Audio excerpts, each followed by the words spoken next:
Hello everyone, welcome to three plug podcast. आज हमारे साथ हैं सुनील कश्यप जी। सुनील कश्यप एक सीनियर जर्नलिस्ट हैं। यूपी के इलेक्शन पर उनका कवरेज कैरावान मैगजीन में छपा था और कवर स्टोरीज करी हैं उन्होंने कैरावान मैगजीन के लिए। अभी वो हरियाणा से वापस आए हैं। हरियाणा में अभी इलेक्शंस होने हैं, वहाँ की ज़मीनी हालातों के बारे में हम आज बात करेंगे सुनील जी से। तो सुनील जी, अभी आप आए हैं हरियाणा से, तो आपको मतलब क्या माहौल है हरियाणा का इस वक्त? देखिए, अगर हम देखें कि जनरली जो चीज़ें चल रही है हरियाणा के चुनाव को लेके, तो लग रहा है कि काफ़ी जो है मतलब कांग्रेस की तरफ लहर जैसा कुछ लग रहा है। लेकिन कई बार हम क्या है कि इस तरह की चीज़ों में जो है एक जो है ना छोटी-छोटी जो है गलतियाँ कर जाते हैं पकड़ने में कि इलेक्शन में हम बहुत सारे लोगों को नज़रअंदाज कर जाते हैं। उसमें क्या होता है कई बार जो बोलने वाली जो जातियाँ होती हैं, उनके उस शोर में हम ऐसे बहुत सारे लोग होते हैं जिनको सुन नहीं पाते कि आखिर उनका मन-मिजाज क्या कह रहा है कि वो उसको हम पकड़ नहीं पाते। आप हरियाणा इलेक्शन को समझने के लिए आपको थोड़ा-सा पीछे जाना होगा जब 2010-11 में हुड्डा जी की सरकार थी। उस समय क्या हुआ कि उस समय जाटों के बीच में एक मूवमेंट आया, जाटों के आरक्षण का मूवमेंट। और जिसको हुड्डा जी खुद सपोर्ट भी कर रहे थे। तो उस मूवमेंट के आने के बाद में तो जो वहाँ पे पहले से भजन लाल की सरकार में जब पहले भजन लाल की सरकार रही कांग्रेस के टाइम में, तो बैकवर्डों को 2 कैटेगरी में उन्होंने बाँटा था जिसमें बीसी ए था और बीसी बी था। बीसी ए में करीब 72 जातियाँ थी और बीसी बी में करीब 6 जातियाँ हैं। बीसी ए को उन्होंने 16% आरक्षण दिया और बीसी बी को उन्होंने 11% आरक्षण दिया। अब इन सारी जातियों को लगने लगा ये जो पूरी की पूरी जातियाँ थी 78 जातियाँ ये दोनों मिलके हो जाती है कि क्योंकि जाट एक पावरफुल जाति भी है, वो चीज़ें भी है अगर वो बैकवर्ड श्रेणी में आती है तो लगता है कि हमारा हक वो लेके चली जाएगी, इन सारी जातियों को ये लगने लगा। और उसका पुरजोर विरोध हुआ उस पूरे के पूरे उस समय मूवमेंट का और ये उसका जो है खामियाजा ये भुगतना पड़ा हुड्डा जी को कि लोकसभा इलेक्शन में भी बीजेपी उससे पहले बीजेपी का कोई आधार उस तरीके का कभी हरियाणा में नहीं था। जनसंघ का कभी थोड़ा बहुत बहुत पहले रहा था, लेकिन उसके बाद क्योंकि उस जगह को जनता पार्टी ने फिर इनेलो ने ले ली थी, तो सीधी-सीधी फाइट जो है या तो जनता पार्टी के साथ में होती थी, सोशलिस्ट दलों के साथ में या फिर आपकी जो फाइट थी वो फिर इनेलो के साथ में वो दिखती है जो इंडियन नेशनल लोकदल थी, ओम प्रकाश चौटाला की जो बन इनके देवीलाल जी के बेटे थे। तो उसके बाद जो ये हुआ है पूरा का पूरा मूवमेंट उसने बीजेपी को जगह दी वहाँ पे और वो सारी की सारी जातियाँ जब वो मूवमेंट उसको उस समय लीड किया उसके अगेंस्ट में राजकुमार सैनी ने और राजकुमार सैनी खुद उस चुनाव में 2014 में जो है कुरुक्षेत्र से लोकसभा से जीत के वो आए थे। तो 10 में से 7 सीटें वो जीत के आए और इवन ये हुआ कि कांग्रेस के जो है पार्टी के जो नॉन जाट लीडर थे जैसे इसमें राव इंद्रजीत भी और तमाम लोग वो भी बीजेपी शामिल हो गए और इससे बीजेपी को बहुत बल मिला और बीजेपी उस विधानसभा में 2014 में 47 सीटें जीत के आई और उसने अपनी सरकार बनाई। तो ये उस समय का एक फैक्टर था कि वो जो जाट और नॉन जाट पॉलिटिक्स हो रही थी, जी। उससे पहले वो कभी उस तरह की दिखाई नहीं देती थी पूरी की पूरी पॉलिटिक्स। और फिर हम उसे 19 में तो और बुरी तरह देखते हैं कि 19 में तो बीजेपी जो है 10 के 10 लोकसभा जीत जाती है, लेकिन विधानसभा में उसकी 41 सीटें आती है, लेकिन वो सरकार बना लेती है और उसने अपना चीफ मिनिस्टर दोनों बार जो है एक नॉन जाट आदमी को दिया। हुँ। खट्टर उन्होंने जो है अपना चीफ मिनिस्टर दिया। तो ये सारी की सारी चीज़ों को क्या है कि कई बार नज़रअंदाज किया गया है कि वो जो लोग हैं, वो जो सेक्शन है, उसके बाद पिछले 10 साल पे बीजेपी ने इन सारी जातियों पे बहुत काम किया। हुँ। जैसे आप जो है इसी विधानसभा में उनके डिप्टी स्पीकर थे रणधीर सिंह गंगवा, जो कि प्रजापति समाज के हैं और विधायक रहे हैं। हुँ। इस बार उन्होंने करीब 8 टिकट दिए हैं बीसीए के को हुँ। और 16 टिकट दिए उन्होंने बीसीबी को। जी। तो उन जगह पे उन्होंने नॉन जाट मूवमेंट करने की भी कोशिश की है। हुँ। पहली बार जब वो 14 में इलेक्शन लड़ रहे थे तो उन्होंने 20 जाट को टिकट दिए थे। जी। फिर जब वो 19 में लड़ रहे थे तो उन्होंने ये टिकट 19 कर दिए और इस बार ये टिकट उन्होंने 16 कर दिए, तो उन्होंने उनके टिकट कम किए हैं। और क्या है कि पूरा का पूरा जो माहौल है, जो एंटी इनकम्बेंसी है या अग्निवीर जैसी योजनाएँ हैं, कई बार क्योंकि हमें लगता है कि जो किसान जाति है, जैसे उसमें जाट भी है, गुज्जर है या यादव है वहाँ पे, जो किसान जातियाँ हैं, ठाकुर भी है, कंबोज है, सैनी है। तो इनके बच्चे कई बार आपको दौड़ते हुए मिल जाएँगे, फ़ौज में जाते हुए मिल जाएँगे।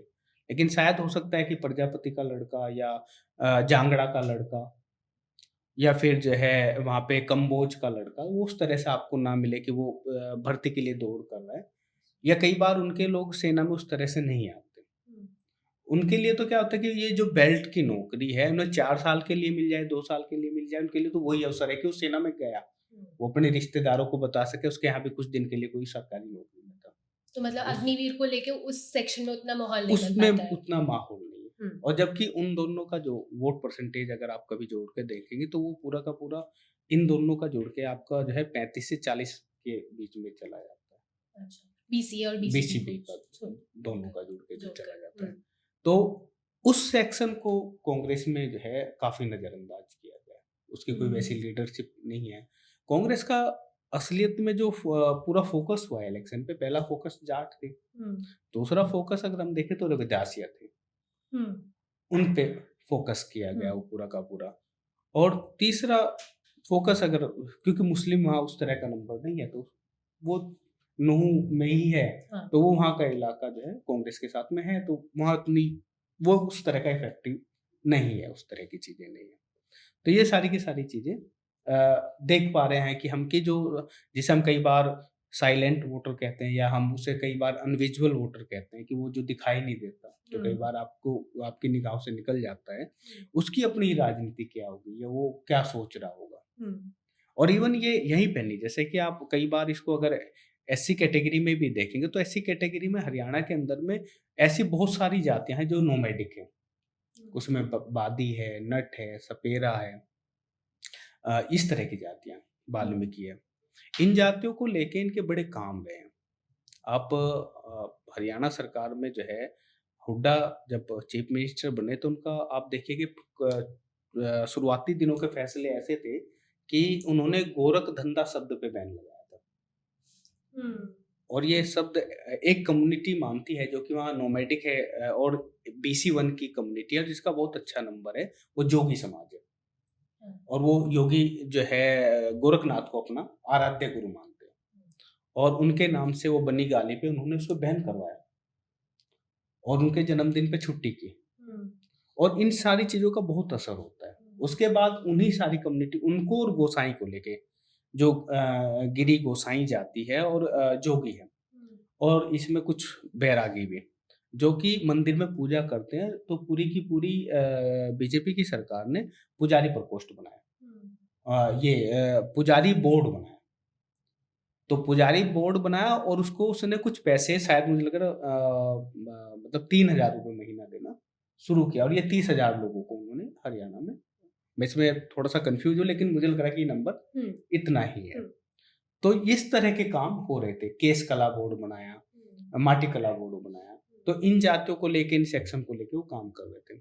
पानीपत में उन्होंने एक आईटीआई था, उसका नाम महर्षि कश्यप आईटीआई किया। हुँ, तो ये कि उन सेक्शनों को पकड़ रहे थे, वो कहाँ पे हैं और किस तरीके से इस वोट को हम कैसे अटैच कर सकते हैं। दूसरा वो जब मूवमेंट हो रहा था उन्हें बैकवर्ड में लाने का, पिछड़ों में लाने का, उससे वो पहले से ही जाटों से भयभीत हो गए थे कि मतलब ये आएँगे तो हमारे साथ हुँ, प्रॉब्लम होगी कि हमारी जो हिस्सेदारी हमें मिल रही है, जो गाँव के सरपंच बन जाते हैं, जो आरक्षण के बाद में, तो वो सारा का सारा मसला चला जाएगा। तो आपको ये छोटे पद भी नहीं मिलेंगे, क्योंकि विधानसभा में तो आप उतने बड़े नंबर कभी कई बार हो नहीं पाते, लेकिन वो छोटे-छोटे नंबर मिलके बहुत बड़ा इफ़ेक्ट करते हैं चुनाव में। हुँ, तो ये सारी की सारी चीज़ें देखने में आ रही है। कई बार ये छोटे नंबर जो है अनविजुअल नंबर ये हुँ, बड़ा खेल करते हैं कि एक जो है जैसे मैं आपको बताऊँ कि जोलाना में विनीश जहाँ पे लड़ रही है, वहाँ पे पिछले करीब 20 दिन से लोकेश प्रजापति है, जो कि पिछड़ा आयोग के उपाध्यक्ष रहे बीजेपी के, और वो पिछले 20 दिन से वहीं पे मीटिंगें कर रहे हैं हुँ, और लगातार मीटिंग कर रहे हैं, बहुत छोटी-छोटी मीटिंगें कर रहे हैं। अगर उसका कोई परिणाम अचंभित करने वाला आ जाए, तो आप अंदाज़ा नहीं कर पाएँगे उन सारी चीज़ों का कि ये कैसे हो गया। हुँ, जबकि पूरी की पूरी जो ज़िंदगी सीट है, एक सुरक्षित सीट है और 4 वहाँ पे सामान्य सीट है। चारों पे नॉन जाट प्रत्याशी दिए हैं बीजेपी बीजेपी ने। ने। जबकि वो पूरा का पूरा जिला ही जाट जाट बाहुल्य है। हम्म, तो और दूसरा, कांग्रेस के पास में अवसर ये था कि बीजेपी अपने टिकट पहले डिक्लेयर कर दी थी। अब आप कास्ट कॉम्बिनेशन बेटर कर सकते थे, कांग्रेस कर सकती थी। हम्म, लेकिन आप ये सोचिए कि नॉमिनेशन के पहले मतलब एकदम जब लास्ट का नॉमिनेशन आखिरी का दिन आ गया है, उसकी पहली रात को आप डिक्लेयर करते हैं टिकटों को। हम्म, इसलिए करते हैं कि कम से कम बागी हो। हम्म, और उसमें भी जो बगावत हुई वो फिर भी उसके बाद 29 बागी कांग्रेस के ही ज़्यादा हुए। और दूसरी चीज़ है कि इसका मतलब है कि जाटों में भी भगदड़ थी। हम्म, भले कितनी आप एंटी इनकम्बेंसी कह लें या कुछ भी कर लें, वो हमें दिख रही थी कि मतलब वो है कि जाट चला जाएगा। अगर उसे टिकट नहीं मिलेगा, उसके लोगों को टिकट नहीं मिलेगा, उसके प्रत्याशी को टिकट नहीं मिलेगा, तो वो इंडिपेंडेंट भी लड़ के जाते। रिफ्लेक्ट करके। तो हाँ। वो सारी की सारी चीज़ें हो रही थी और ये है कि एक माहौल है क्योंकि किसान आंदोलन और उसके बाद में जो खिलाड़ी आंदोलन हुए तो वो बहुत बड़े फलक पे रहे हैं। नेशनल इंटरनेशनल मीडिया ने उसको कवर किया है। तो उसका असर जिस तरीके का एक चीज़ है कि उसमें ये है कि इस आंदोलन को भी जो प्रमुखता से लीड कर रहे थे, हम कई बार आप देखिए कि जैसे कि आप अहिरवाल जो जिसको हम बोलते हैं महेंद्रगढ़ या गुड़गांवा और ये इस वाला जो इलाका है, क्या वो यादव तो उसमें शामिल नहीं हुआ? या इसी में जो है क्योंकि आपके संभालका वगैरह में जहाँ गुज्जर है काफ़ी नंबर पे, तो उस तरफ के गुज्जर भी इसमें कभी शामिल नहीं हुए। या सैनी जो है, जो कि कुरुक्षेत्रा में, करनाल में और यमुनानगर और सिरसा में जो उनकी बेल्ट है सैनियों की, वो सैनी भी कभी किसान मूवमेंट में नहीं आया। और इसी तरीके से आप जब पाएँगे कि और शहर का तो बनिया तो एकदम नीचे, उसमें वो पंजाबी बनिया हो, खत्री हो, सिंधी हो, मारवाड़ी हो, जैन हो, वो सब तो कभी मतलब गुप्ता हो, वो कभी आए नहीं उसमें तो मूवमेंट का। सॉरी टू इंटरप्ट यू, पर उसका जो मतलब कारण क्या है? आपको क्या लगता है कि वो पार्टिसिपेशन क्यों नहीं हुआ एक किसान तो आंदोलन में उस सेक्शन का? जैसे जब हरियाणा बन रहा था, 1966 में हरियाणा बना, मतलब हरियाणा जो है एक राज्य बना, तो पहले मुख्यमंत्री इसके ब्राह्मण थे। उसके बाद फिर कोई ब्राह्मण इसका मुख्यमंत्री नहीं बना। फिर उसके बाद में जो है बीच में लंबे टाइम तक उसके जो मुख्यमंत्री रहे वो जाट रहे। एक बीच में बनारसी दास गुप्ता बने हैं जो बनिया थे। और वो लोगों को क्या होता है कि लोग ये खोजते हैं कि हमारा रिप्रेजेंटेशन कहाँ है, हम कहाँ खड़े हैं। जी। तो उसमें आप देखिए जैसे कि आप एक चीज़ सोचिए कि बीजेपी के खिलाफ इतनी इनकम्बेंसी हो रही थी, इतना सब कुछ हो रहा था, उसके बाद भी उन्होंने सैनी को क्यों चुना? खट्टर के बाद वो सैनी, मनोहर लाल खट्टर जी के बाद सैनी क्यों चुन रहे थे? वो तो फिर किसी, उनके पास तो कैप्टन अभिमन्यु या बहुत सारे लोग थे वहाँ पे जो जाट नेता थे, बड़े नेता थे। उनको वो चुन लिए होते। लेकिन उनको पता था कि उन्हें जो वोट चाहिए, जो उनका वोट है, जो उनका स्ट्रेंथ है, जो उनकी ताकत है, वो किस लीडर के साथ में आएगी, वो किसके साथ में आएगी, तो वो उसको लेके आ रहे थे। और इसीलिए ये दिखता है कि मतलब वो जो जातियों का दिखता है वो सारा का सारा, वो यही आप जो आप बात कर रही हैं, इसको एक और बड़ा मज़ेदार है कि कांग्रेस के साथ में ना कई बार इसी तरह की दिक्कत होती है कि आप देखिएगा कांग्रेस को कि खट्टर जो है आपके करीब सवा 9 साल चीफ मिनिस्टर रह गए।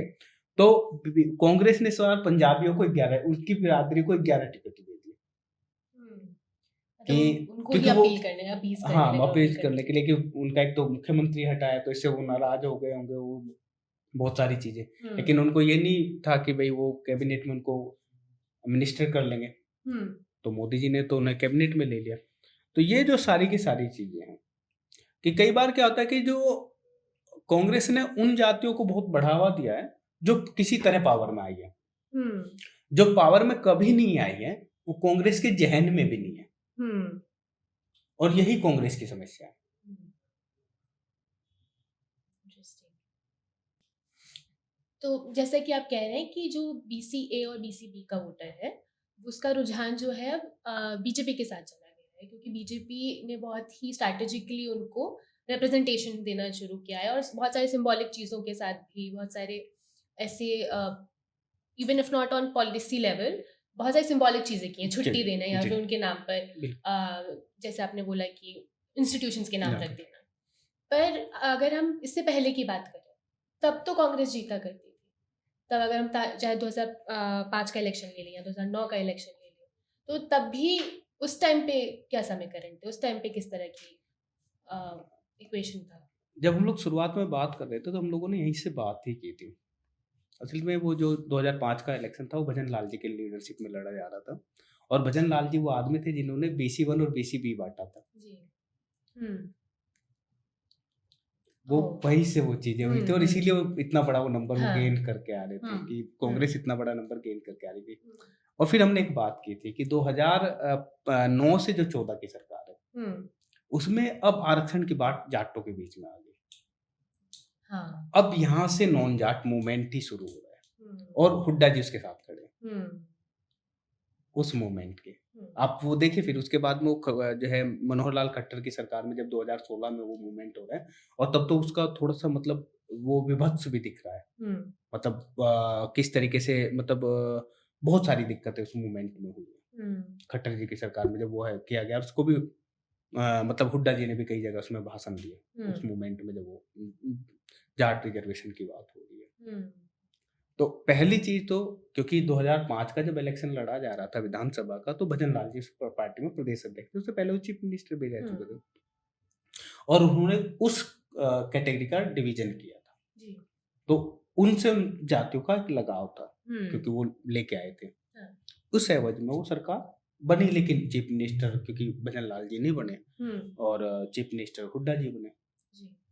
हुँ, उसके बाद में जब 9 में फिर वो और हुड्डा जी का परफॉर्मेंस अच्छा नहीं है। हुँ, अगर अच्छा होता तो 65 की जगह सीटें 70 आती। वो 65 की जगह सीटें 40 की हैं। हुँ, हुँ, ठीक है, उन्होंने सरकार बना ली, निर्दलीयों को साथ में लेके कई सारी चीज़ें हो गई, हुँ, लेकिन उतना अच्छा नहीं था। हुँ, लेकिन जब उनके दौर में वो सारी की सारी चीज़ें होने लगी हुँ, या फिर उसी समय पे लोग चर्चे और पर्चे और खर्चे की बात करने लगे हुँ, कि नौकरी में भाई-भतीजावाद चलने लगा, हुँ, रिश्तेदारियाँ चलने लगी। तो वो सारी की सारी चीज़ें अब मूवमेंट में जुड़ती जा रही है। और जिन जो बैकवर्डों को लग रहा है कि उनको जो कुछ मिल रहा था और वो बैकवर्ड मूवमेंट आ गया कि आरक्षण हमें भी मिल दिया जाए जाटों के बीच में, हुँ, उसने इसको बड़ा नुकसान कर दिया। और इसीलिए आप देखिए कि उसके बाद में 2005 लीडरशिप है भजन लाल जी की, जी। 2009 लीडरशिप है हुड्डा जी की, हुँ, 2014 लीडरशिप है हुड्डा हुड्डा जी जी की, की। हुँ, 2019 लीडरशिप है हुड्डा जी की, हुँ, 2024 लीडरशिप है हुड्डा जी की और ये आप पहले क्या भजन लाल जी की लीडरशिप में आपने जो है कितनी 60 के पार सीटें जीते हैं। हाँ, फिर आप उस 40 टाइम सीटें जीते हैं। हाँ। फिर आप वो सीटें 30 के आस-पास आ जा रहे हैं। फिर हुँ, आप वो सीटें जो है अब मतलब जो है क्योंकि उसके साथ में आपके साथ में एक किसान मूवमेंट जुड़ गया, एक खिलाड़ी मूवमेंट जुड़ गया, उसके अलावा तो कोई और मूवमेंट हरियाणा के अंदर है नहीं। हुँ, या हरियाणा के अंदर कोई भ्रष्टाचार का मूवमेंट तो नहीं है हुँ, कि भाजपा सरकार इतने दिन रही और इसने इस तरीके की कोई करप्शन कर ली। हुँ, वो तो कोई मूवमेंट नहीं दिख रहा ना उसके अंदर। जी। दूसरा है कि हुड्डा जी अलग वोट ऐड ऑन कौन-सा कर रहे हैं? उनके पास तो कोई ऐसा वोट तो जुड़ता नहीं दिख रहा सिवा जाट के। हुँ, हाँ, ये है कि उन्होंने जेजेपी का इनेलो का, जो इंडियन नेशनल लोकदल का है या जेजेपी का है या हरियाणा विकास परिषद जो भी वो पार्टियाँ बनी थी, वो बाकी की पार्टियाँ उनका जो है, वो एक वोट वो लेके आए हैं। जी। बाकी तो वैसा कोई वोट तो नहीं दिख रहा है कि दूसरी बिरादरी की जाके ये भी कहने लगी नहीं, ब्राह्मण कहने लगा कि नहीं हमें जो है हुड्डा जी के साथ हो लेना चाहिए, उनकी लीडरशिप में हो लेना चाहिए। हुँ। वो तो हमें नहीं दिख रहा है। तो मतलब एक तो ये कहा जा सकता है कि कांग्रेस अपनी लीडरशिप को एक तो इंट्रोस्पेक्ट नहीं कर रही, कोई रिविजन करने का नहीं सोच रही है, क्योंकि वो लगातार हुड्डा जी के अंडर ही इलेक्शन लड़ रहे हैं, उनको ही लीडरशिप को लेकर चल रहे हैं और उसमें एक और भी मानसिक चीज़ थी जो मैं ऐड करना भूल गया था उसमें हुड्डा जी के टाइम पे जब हुड्डा जी चीफ मिनिस्टर थे 5 से 9 तक का तो वो हरियाणा में मिर्चपुर और वो सारी चीज़ें जो दलितों के गाँव हाँ, जला दिए गए थे वो भी उनके साथ में है।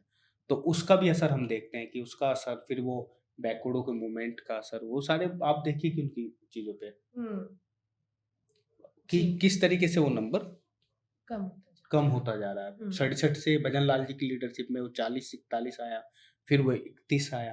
हुँ, जी, तो वो उ जो लोग कई बार हालाँकि आप बात करेंगे हरियाणा में या किसी जाट से बात करिए तो बोलेगा कि हुड्डा तो बड़ा खिलाड़ी है भाई। हुँ, तो वो वैसा भी मामला है कि लेकिन वो कभी रहे नहीं है खिलाड़ी जो क्योंकि राजनीति में वो कभी भाप नहीं पाए चीज़ों को, मुद्दों को नहीं भाप पाए।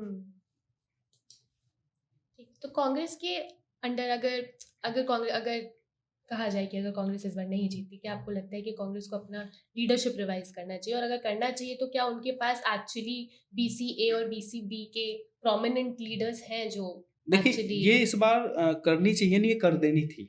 हम्म मतलब वो आप दरअसल कई बार ये लोग अंदाजा नहीं करते, लेकिन जितना वहाँ जाट है उतना ही वहाँ दलित भी है। हाँ। वो दोनों उतना ही परसेंटेज का है। और अगर किसान मूवमेंट का और खिलाड़ियों का इतना बोलबाला था, अगर वो चाहते तो क्या है कि वो जाट क्या दूसरी लीडरशिप क्यों नहीं चुनना चाहता? जाट सिवा जाट की लीडरशिप क्यों नहीं चुनना चाहता? जी। और जाट ये क्यों चाहता कि पहले लोग हमें चुन ले फिर हम चीज़ों को देखें? तो जैसे आप रिप्रेजेंटेशन की बात तो हुई, तो क्या रिप्रेजेंटेशन नहीं, पॉलिसी में भी शो होता जैसे है? आप एक चीज़ सोचिए ना कि ये पहले शैलजा जी अध्यक्ष रही, उनके बाद में फिर ये जो दलित है, क्या नाम है इनका? उदय भान जी, वो जो है अध्यक्ष है पार्टी के। तो आप चुनाव भी नहीं के लीडरशिप में लड़ते। हाँ। भाई वो तो पार्टी का रूल भी कहता है, जो प्रदेश अध्यक्ष कई बार होते हैं उन्हीं के लीडरशिप में चुनाव लड़े जाते हैं। हाँ, तो मेरा सवाल यही था कि जी रिप्रेजेंटेशन के बारे में तो हमने बात कर ली। हाँ। कि तो जब रिप्रेजेंटेशन इस तरह का होता है कि जाट बहुल है, तो क्या पॉलिसीज भी उस तरह की बनती हैं? करप्शन की बात हमने कर ली कि भाई ये हुआ है, ये जैसे कि हरियाणा में अभी भी एक मुद्दा है कि अगर हुड्डा सीएम बने तो ये विकास जो है रोहतक, सोनीपत, तो झज्जर और जींद तक न रह गए। अच्छा। और आप देखिएगा जैसे ये पिछले वाले चुनाव में भी आधी सीट इनको यहीं से मिली है। 14 में 11 सीटें उनकी वहीं से थी 19 वाले इलेक्शन में। तो कई बार ये होता है, ये भी चीज है। मतलब उनपे ये भी एक वो है कि वो अपने ही इलाके में जो है विकास का मामला है, पूरा फिर हरियाणा पीछे छूट जाएगा। अच्छा। हाँ, तो मतलब वो नैरेटिव भी वो है वो नैरेटिव भी है मतलब पॉलिसी में भी और बाकी चीजों में भी जाट ही आगे बढ़ेगा। तो नहीं, जाट नहीं, मतलब वो इलाका भी बढ़ेगा। हाँ, वो रीजनल लेवल पर भी वो तो नैरेटिव है, पर्ची और खर्ची वाला नैरेटिव तो जबरदस्त है कि हाँ। मतलब वो जो है होगा। तो अभी तक तो हम स्टेट असेंबली के इलेक्शंस की बात कर रहे हैं, तो जब हम असेंबली इलेक्शंस की बात करते हैं तो फिर ये भी देखा जाता है कि अच्छा क्योंकि लोकसभा इलेक्शंस अभी हुए और उसके ठीक बाद अब हरियाणा के इलेक्शंस, स्टेट इलेक्शंस हो गए, तो क्या वो जो परफॉर्मेंस रहा लोकसभा के इलेक्शंस में, तो वो रिफ्लेक्ट क्यों नहीं होगा, वो रिपीट क्यों नहीं होगा? क्या आपको ऐसा लगता है कि होगा या नहीं होगा? मेरा सवाल ये है। और अगर नहीं होगा तो उसके पीछे क्या कारण है, और हुआ था तो उसके पीछे क्या कारण? 14 में तो जब वो हो रहा था, देखिए वो हुड्डा की लीडरशिप में ही था और वे मूवमेंट आ चुके थे वो सारे के सारे। उसका असर हुआ कि एक सीट जीतने वाली पार्टी वहाँ पे जो है, एक दो सीटें जीतने वाली पार्टी वहाँ पे 7 सीटें जीत जाती है। और फिर उसके बाद में 19 वाले इलेक्शन में तो वो सारी सीटें जीत जाती है। और 24 में भी वो जब इतनी भारी वहाँ पे हरियाणा में तो कम से कम एंटी इनकम्बेंसी थी, किसान मूवमेंट था, खिलाड़ी मूवमेंट था। उसके बाद वो 5 सीटें निकाल के ले आती है वो। और अभी अगर देखें तो इलेक्शन जो है 50-50 सा ही नज़र आ रहा है इन सारी चीज़ों के बावजूद भी, वो सारे उसके बहुत सारे और भी कारण हैं, और भी रीज़न है कि वो सारे की सारी चीज़ें। लेकिन जो सबसे ज़्यादा कारण है वो है कि बीजेपी की जो सांगठनिक ताकत है ना, वो बहुत ज़्यादा महत्व रखती है। वो अपने लोगों को किस तरह जगह देता है, कैसी चीज़ें करता है, और कास्ट कॉम्बिनेशन वो तमाम जगह किस तरह बना के रखता है। जैसे आप वो हम छोटा सा उदाहरण बात फिर से रिपीट करते हैं कि इन्होंने बहुत सारी जातियों के बोर्ड और आयोग बनाए। और उसमें क्या होता है कि आप कई बार क्या होता है कि कई सारे लोगों को आप ना सेलेक्टिव नहीं करा सकते, मतलब जिता के नहीं ला सकते। उनका इतना बड़ा नंबर नहीं है कई बार वो कास्ट के, लेकिन उन्हें आप उसे बोर्ड का अध्यक्ष बना के मंत्री का दर्जा दे सकते हैं, और उसके पास भी एक दर्जा प्राप्त मंत्री जैसी हैसियत होती है। और लोगों को लगता है कि नहीं, हमारा भी एक मंत्री है, उसके उसमें नाम पे लिखा भी होता है कि ये मंत्री है। और क्योंकि उन लोगों की जो समस्याएं होती है, उनकी सबसे पहली समस्या होती है कि थाने में कोई आदमी उनका फ़ोन कर दे अगर कोई दिक्कत हो जाए, कि वो सारी की सारी चीज़ें। तो अगर वो हैसियत नहीं आ पा रही, तो वो आपके साथ क्यों आएगा? इस मामले को लेके बीजेपी बहुत काम करती है कि आप उन लोगों को कैसे आप जो है करेंगे। जैसे इसी में देखिए कि हम पाते हैं कि उन्होंने एक बाजीगर को टिकट दिया है हाँ। हुँ। बीजेपी ने, या रामचंद्र जागड़ा उनके राज्यसभा सांसद है हरियाणा से, हुँ। जबकि वो बढ़ा ही है। हुँ। तो ये चीज़ें वो है कि मतलब वो हम अगर इलेक्शन में नहीं भेज सकते तो सिलेक्शन में हम लेके आएँगे। हुँ। और सिलेक्शन में हम किन-किन जगह पे उन्हें लाके रख सकते हैं जिससे कि वो चीज़ें बनती हैं, और इसी से पार्टी के अंदर उन जातियों का विश्वास भी इसी बात से बना है। हुँ।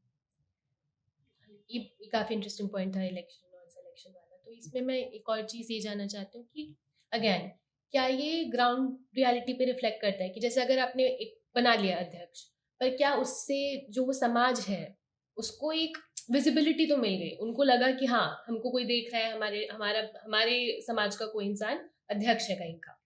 पर क्या उस समाज का कुछ भला होता है? क्या देखिए ऐसे अगर आप देखेंगे ओवरऑल तो कई बार वो भले नहीं होते, लेकिन जैसे इनकी सबकी जो पहली लड़ाई है वो आत्मसम्मान है। हुँ। जैसे आप देखें कि जो बहन जी जो है सोनीपत में जब अपनी पहली रैली करती है तो सम्मान सम्मेलन लिखती है उसको। हुँ। अभी जी। मतलब 10-12 दिन पहले वो जब रैली करती है तो सम्मान सम्मेलन लिखती है।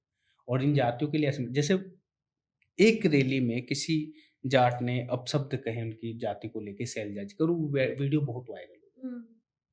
तो वो सिर्फ इशू जो है जब आप जो है आइडेंटिटी पॉलिटिक्स पे बात करेंगे तो एक इमोशनल डेमोक्रेसी, इमोशनल पॉलिटिक्स भी होती है, हुँ। जो कि इनकी सेल्फ रेस्पेक्ट से जुड़ती है, और वो इनके लिए जी। बहुत मायने रखती है। तो इमोशनल डेमोक्रेसी की तो हमने बात की और किस तरीके से वो इलेक्टोरल पॉलिटिक्स को इन्फ्लुएंस करती है। पर क्या जो बाकी मुद्दे हैं, जैसे चाहे अनएम्प्लॉयमेंट हो गया, गवर्नमेंट का ही स्टैटिस्टिक्स है तो कि अब हरियाणा अनएम्प्लॉयमेंट में सबसे आगे चल रहा है। फिर उसके बाद अग्निवीर वाली योजना की भी जो बात है, ठीक है, आपने कहा कि एक समुदाय है, एक ऐसा हिस्सा है जिसको अगर उतने टाइम के लिए भी अगर वर्दी पहनने मिल जाएगी तो उसको इतना अच्छा फील होगा कि वो अग्निवीर को लेकर वो सेंटिमेंट नहीं शो होगा। या फिर अट्रॉसिटीज की बात है कि वायलेंस तो अभी भी एग्जिस्ट कर रहा है, अट्रॉसिटीज तो अभी भी हो रही है पिछड़े वर्गों के खिलाफ, दलितों के खिलाफ। और हाल ही में लोकसभा इलेक्शन से पहले इनोला के प्रेसिडेंट को गोली मार के हत्या भी की गई। तो क्या ये सब बिल्कुल भी असर नहीं डालता है, इसका कोई इन्फ्लुएंस नहीं होता है जस्ट बिकॉज कि उनको रिप्रेजेंटेशन नहीं मिल रहा है, उनको विजिबिलिटी वहाँ नहीं मिल रही है। तो ये मन इस से एक पर चीज़ है इसमें कि आप कभी ये देखिए कि जो क्राइम करने वाली जातियाँ मतलब जो क्राइम कर रही है वो कौन लोग होते हैं, हुँ। मतलब किस तरह की चीज़ होती है। इनोला के प्रेसिडेंट को गोली मारी तो वो कौन था? हुँ। कौन कौन था वो? उसको समझना होगा। जैसे एक चीज़ बड़ी मज़ेदार है इसी सारे मामले में कि पूरे देश में जो है राहुल गांधी जी और तमाम लोग जो है संविधान लहरा रहे थे। हरियाणा में नहीं लहराया है संविधान। हुँ। आप समझ सकते हैं क्यों नहीं लहरा? मतलब वॉयलेंस कौन-सी कास्ट करती है हरियाणा में? डोमिनेंट कास्ट ही कर रहे और वो हैं, किसके साथ है? कांग्रेस के साथ है चार। तो ये मुद्दा किसके लिए बनना चाहिए? हुँ। मतलब ये मुद्दा होना चाहिए तो किसके लिए ये मुद्दा होना चाहिए? हुँ। सही और बात दूसरा कि महँगाई या बेरोज़गारी जैसे जो मसले हैं, जैसे कि वो जो राशन मिल रहा है हम सारे लोगों को, पिछले 3-4 सालों से। अभी उनको क्या था कि जाटों के खेत पे जाके काम करना था, है। हुँ। वहाँ से उनको कुछ मिलना था। हुँ। अभी उन्हें कम से कम उनके खेत पे काम नहीं करना। कई बार आप खेत पे जब काम करते हैं तो आप जितना करते हो उतनी मेहनत मज़दूरी के अलावा उसके बेगारी भी आपको बहुत करनी होती है, हुँ। और उसका कोई हिसाब-किताब नहीं होता, तो उससे भी उसको मुक्ति मिली। तो उसके लिए ये क्यों मुद्दा हो? और रहे स्वास्थ्य के ये सारे इश्यू तो उनके लिए सरकारी अस्पताल जिस तरीके के होते हैं वो पहले भी वैसे ही थे और आज भी। उसमें कोई बहुत चेंजेज़ नहीं है, ऐसे बदलाव नहीं कि उससे वो वोट बहुत इन्फ्लुएंस हो जाए और उसके ज़हन में ये सारी बातें आ जाए कि यार वो सारा का सारा। बल्कि जो रिकॉग्नाइज़ेशन और रिप्रेजेंटेशन बढ़ा वो उसके लिए ज़्यादा चीज़ें होगी, कम से कम ये तो आया, हुँ। वहाँ तो वो ये भी नहीं था। तो इसलिए उनके लिए जैसे ये बेरोज़गारी, महँगाई, शिक्षा, स्वास्थ्य ये मुद्दे हो सकते हैं, लेकिन ये 5वें, छठे, 7वें नंबर पे हो सकते हैं, पहले नंबर के मुद्दे नहीं हो सकते, जो कि इलेक्शन प्रभावित करता है। हुँ। इन सारी चीज़ जैसे पहले नंबर के मुद्दे हो सकते हैं, ये बनिया कास्ट के लिए हो सकते हैं, वेश्याओं के लिए हो सकते हैं, वो जो है बनियाओं के लिए हो सकते हैं, या फिर ये हो सकते हैं तो आपके जो है ब्राह्मण के लिए हो सकता है। ये उन जातियों के लिए हो सकता है जो पढ़े लिखे हैं, जो एक स्तर की लाइफ जीना जानते हैं। जाट के लिए ये मुद्दा हो सकता है। अब इसको आप खोजने लगे कि ये मुद्दा जो है जोगी में कैसे होगा, जो कि एक अपना नंदी लेता है और मांगने के लिए निकल जाता है। उसकी ना क्वालिफिकेशन उतनी है, ना चीजें उतनी है, ना उसके जहन में ये चीजें हैं, तो उसका ये मुद्दा तो नहीं होगा। या एक जो है जितने भी कारीगर, हुनरमंद, शिल्पकार है, जैसे एक बढ़ई है, उसके लिए तो ये मुद्दा नहीं होगा ना। या एक मिस्त्री है, राजमिस्त्री का जो काम कर रहा है, तो उसके पास तो एम्प्लॉयमेंट है ही। बल्कि उसके लिए तो एक सवाल बनता है कि वो किसी के यहाँ काम करने जाए तो उसका पैसा कोई ना रखे, उसकी मजदूरी आदमी जो है काम करने से पहले दे दे। उसके लिए तो वो मुद्दा हो सकता है। उसके लिए तो मुद्दा बना ना 2009 के बाद में कि उसके आरक्षण को कोई ना लेके चला जाए, क्योंकि वो जो डोमिनेट करते हैं वो इसमें ना आ जाए, तो उसके लिए ये मुद्दा बन गया और इसीलिए ये डिवीजन बन गया हरियाणा की पॉलिटिक्स में। जी। तो ये सारी चीजें। तो आप तो अभी हाल ही में आए हैं हरियाणा से, और इलेक्शन में घंटों के हिसाब से भी चीज़ बदल है, कुछ दिनों के हिसाब से भी चीज़ें बदल जाती हैं। तो अभी आपको क्या लग रहा है, अभी आप जिस तरीके से होकर आए हैं, बात करके आए हैं, देखिए, अभी आपको क्या शुरुआती दिखाई दे दिनों रहा में है? कांग्रेस का बहुत अच्छा ग्राफ था, हरियाणा के अंदर में चीजें हो रही थी तब तक, लेकिन टिकट नहीं बटे थे। लेकिन जैसे ही टिकट बटते हैं तो आप राहुल गांधी जी हर जगह, हर मंच पे ये बात कह रहे हैं कि जिसकी जितनी संख्या भारी, उसकी इतनी भागीदारी की बात कर रहे हैं, जातिगत जनगणना की बात कर रहे हैं। और आपने पता लगा कि जाटों को टिकट 28 दे दिए, उनकी आबादी से आपने उसको थोड़ा ज्यादा ही आपने दे दिया। आपने रैदासियाओं को 13 टिकट दे दिए, आपने पंजाबियों को 11 टिकट दे दिए, आपने 90 में से 50 टिकट 3 ही जातियों को दे दिए। तो उसके बाद में चीज़ों का असर पड़ने लगा, जो लोग थे, जो वर्कर थे आपको, और इसीलिए सबसे ज़्यादा जो आज़ाद उम्मीदवार है वो भी बीजेपी के, ये कांग्रेस के आए, कांग्रेस की तरफ से आए। तो इलेक्शन खुद ब खुद बदलने लगा, क्योंकि जो 5 साल क्षेत्र में काम किया, चीज़ें हुई, और फिर ये हुआ कि पार्टी के अंदर कलह दिखने लगे। आप हरियाणा के अंदर में अभी 6 महीने पहले सारे लोग मिलके हरियाणा जो है बदहाली को लेके यात्रा निकाले हरियाणा के अंदर में। लेकिन अभी क्या हुआ कि शैलजा जी अलग जा रही है, सुरजेवाला अलग जा रहा है, वीरेंद्र सिंह आगे हैं, तो उनके साथ में आपका कोऑर्डिनेशन नहीं बन रहा है। और हुड्डा जी जो है, भूपेंद्र जी, और उनका बेटा दीपेंद्र जी, वो अलग-अलग रास्ता ले रहे हैं। तो ये सारी चीज़ें तो दिख रही है। फिर राहुल जी कैंपेन करने बहुत बाद में जा रहे हैं, जबकि समय था आपके पास, हरियाणा नज़दीक था दिल्ली के। और लोकसभा में जिस तरीके के रिजल्ट आप लेके आए थे, ये तो मनोबल बढ़ाने के लिए कार्यकर्ताओं के आप इस जीत को लेके आते हैं, जिससे कि और इस राज्यों में भी इसका असर पड़ेगा चीज़ों को लेके। तो पार्टी के अंदर, जो संगठन के अंदर कोऑर्डिनेशन होना चाहिए, वो कतई नहीं रहा। टिकटों को लेके आप लास्ट एकदम नॉमिनेशन के आखिरी दिन की आखिरी रात पे आप नाम डिक्लेयर करते हैं, क्योंकि आपको डर था कि लोग ज़्यादा जाएँगे। अगर वो 2 दिन पहले भी कर देते तो इसका मतलब है कि बागी और ज़्यादा होने थे। ये बगावत और ज़्यादा हो जाती। तो इसका मतलब है कि संगठन में जो है बहुत दिक्कत है। और कांग्रेस को संगठन के तौर पे ये समझ बनानी पड़ेगी कि हमें कौन-सा नया वोट ऐड ऑन करना है, जिसकी वजह से हम जीत की तरफ जा सकें। तो क्या मतलब रुझान बीजेपी की तरफ दिखाई दे रहा है? बीजेपी की तरफ नहीं, लेकिन मामला 50-50 मतलब जितना बीजेपी को दिल्ली की मीडिया बहुत कमज़ोर बता रही है, उतना वो कमज़ोर है नहीं। उसने बहुत सारी चीज़ें सँभाली है और बहुत सारी चीज़ें वो अभी सँभाल लेगी। Thank you so much Sunil ji, हमारे साथ जुड़ने के लिए और हमें इतनी सारी इंसाइट्स देने के लिए। क्योंकि अगर हम सिर्फ टेलीविज़न या फिर सिर्फ मेन स्ट्रीम मीडिया को देखते हैं, या फिर सिर्फ न्यूज़पेपर्स को भी देखते हैं, तो हमें ये सब इस तरह के समीकरणों के बारे में, कास्ट इक्वेशंस के बारे में, इस तरह की इंसाइट्स हमको नहीं मिलती है। तो और आपसे बात करके हरियाणा का एक पूरा पॉलिटिकल हिस्ट्री भी हमको जानने को मिला। तो thank you so much for coming. और आशा करेंगे कि आप आगे भी हमारे पॉडकास्ट में हमारे साथ जुड़ते रहें। धन्यवाद।